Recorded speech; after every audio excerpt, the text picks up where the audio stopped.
माँ जी जल्दी चलिए, देखिए आपके घर के बाहर एम्बुलेंस आई है। गायत्री भागती हुई दरवाजे पर आती है।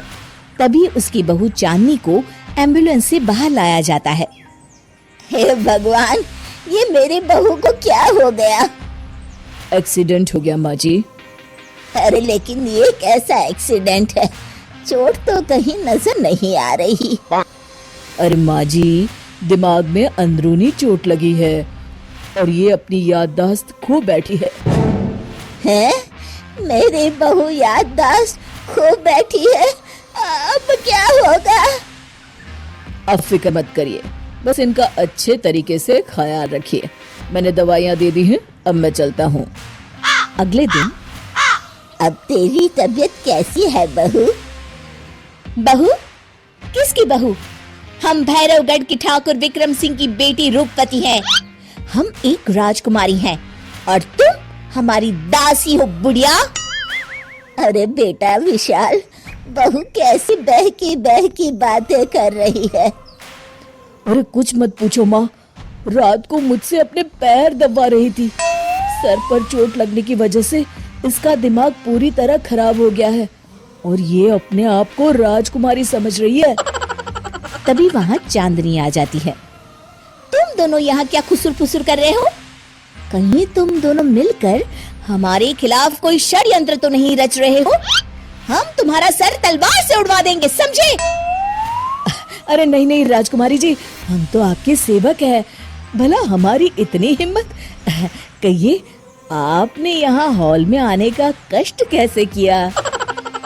हमें बहुत भूख लगी है। ए दासी, जल्दी से हमारे लिए भोजन का प्रबंध करो। आज हम शाही कबाब खाएंगे। विशाल अपनी माँ को चांदनी की बात मानने के लिए इशारा करता है।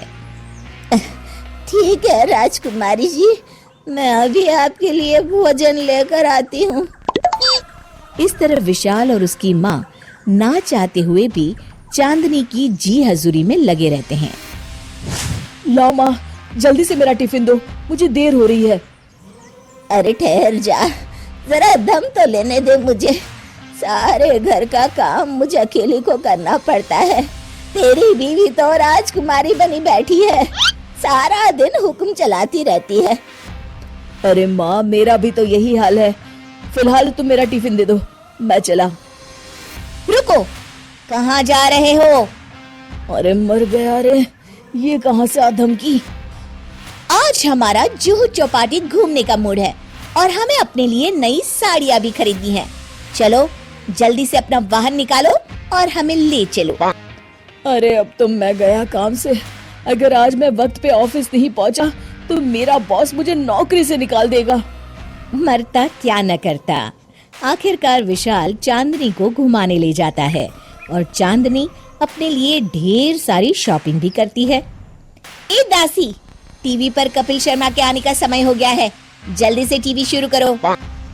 अरे वाह, कपिल शर्मा तुझे याद है, बाकी कुछ याद नहीं। बहू तू तो बड़ी चालू लगती है, अपने फायदे की हर चीज तुझे याद रहती है। मैं तो तेरी इस अजीब बीमारी से परेशान हो गई हूँ। अगले दिन, अरे डॉक्टर साहब, आप इतने दिन से मेरी बहू का इलाज कर रहे हैं, लेकिन उसकी बीमारी तो सुधरने के बजाय और बढ़ती जा रही है। अरे माँ जी, ये दिमागी बीमारी है। बेचारी की याददाश्त चली गई है, वापस आने में थोड़ा वक्त तो लगेगा ही ना। गायत्री डॉक्टर से बात कर ही रही होती है कि तभी उसकी पुरानी सहेली शीला वहाँ आ जाती है। शीला को देख अचानक डॉक्टर घबरा जाते हैं। अच्छा माँ जी, मुझे एक मरीज को अर्जेंट देखने जाना है, मैं चलता हूँ। ये कौन था? अरे अब क्या बताऊं शीला, एक एक्सीडेंट में मेरी बहू की याददाश्त चली गई है। ये डॉक्टर उसका इलाज कर रहा है। ये डॉक्टर कब से बन गया? अरे ये तो चमन पान वाले का लड़का है, सारा दिन नौटंकी करता रहता है। अच्छा तो ये बात है, अब मैं समझी। मेरी बहू और ये पान वाले का लड़का दोनों मिलकर मुझे बेवकूफ बना रहे थे। चल तू मेरे साथ। गायत्री शीला को एक बड़ा सा डंडा हाथ में देकर अपनी बहू चांदनी के कमरे में ले जाती है। बहू, ये मेरी सहेली है, एक डॉक्टर है। इसने तेरे जैसे न जाने कितनों का इलाज 2 मिनट में कर दिया है। इसका कहना है कि सर पर जहाँ चोट लगी हो, अगर उसी जगह दोबारा किसी बड़े डंडे से जोर से मारा जाए तो मरीज की याददाश्त वापस आ जाती है। देख, हम डंडा भी लाए हैं।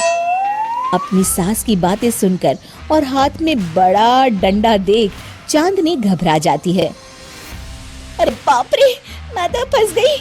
इस डंडे की एक बार की वार से ही मैं तो चारों खाने चित हो जाऊंगी। अब क्या करूं, क्या करूं, क्या करूं? लेकिन गायत्री, डंडा सर पर ठीक उसी जगह लगना चाहिए जहाँ चोट लगी है। अरे तू चिंता मत कर, 2-4 बार मारूंगी तो एक बार तो सही जगह लग ही जाएगा ना।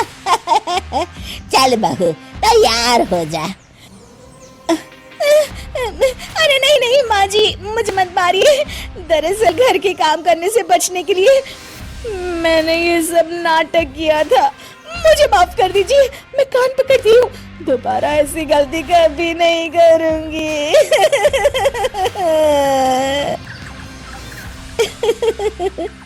क्यों दोस्तों, कहानी कैसी लगी हमें जरूर बताइएगा।